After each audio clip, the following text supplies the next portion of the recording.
નમસ્કાર દર્શક મિત્રો, એસડી ન્યૂઝ ગુજરાતી ચેનલ પર આપનું સ્વાગત છે અને હું આપની સાથે વૈશાલી પોબારું કરીશું નજર આજના સમાચાર પર અંકલેશ્વર હાંસોટ તાલુકાની જીવાદોરી સમાન ઉકાઈ જમણા કાંઠાની નહેરમાં ઉમરવાડા ખાતે પીળા કલરનું પ્રદૂષિત પાણી દેખાતા ગ્રામજનોમાં રોષ ફેલાયો. જવાબદાર અધિકારીઓ સામે કાર્યવાહી કરવી જરૂરી બની.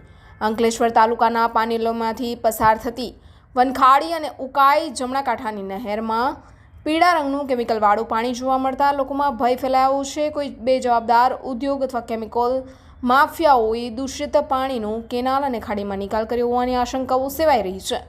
વનખાડી અને ઉકાઈ જમણા કાંઠા નહેરમાં સોમવારના રોજ સવારે અચાનક પીળા રંગનું પ્રદૂષિત પાણી વહેતું થતાં લોકો રોષે ભરાયા હતા. આ અંગે જીપીસીબીને જાણ કરતા જીપીસીબીની ટીમ સ્થળ પર દોડી આવી હતી અને સ્થળ તપાસ શરૂ કરી હતી. નહેર તેમજ ખાડીમાંથી પાણીના નમૂના લીધા હતા. દૂષિત પાણી સુરત તરફથી આવી રહ્યું હોવાની સુરત જીપીસીબીને પણ બનાવની જાણ કરવામાં આવી છે. કેમિકલ માફિયાઓએ રાત્રિના સમયે કેમિકલયુક્ત પાણી ટેન્કરમાંથી ખાડી અને કેનાલમાં ખાલી કરી દીધું હોવાની આશંકાઓ વર્તાઈ રહી છે. ઉકાઈ જમણા કાંઠાની નહેરમાંથી અંકલેશ્વર શહેર નોટિફાઈડ વિસ્તારને પીવાનું પાણી તો ઉદ્યોગોને વપરાશનું પાણી મળી રહે છે. અંકલેશ્વર હાંસોટના ખેડૂતો સિંચાઈનું પાણી મળી રહે છે. વનખાડી કિનારે અંકલેશ્વર અને હાંસોટ તાલુકાના 20થી વધુ ગામો માટે જવાબદારી સમાન આ પાણી ઢોર ઢાખર, ખેતી, ઘરના પીવા સિવાયના અન્ય કામોના વપરાશમાં પણ ઉપયોગી છે. ત્યારે બંનેમાં રાસાયણિક પાણી આવતા લોકોમાં ભારે રોષ ફેલાયો હતો.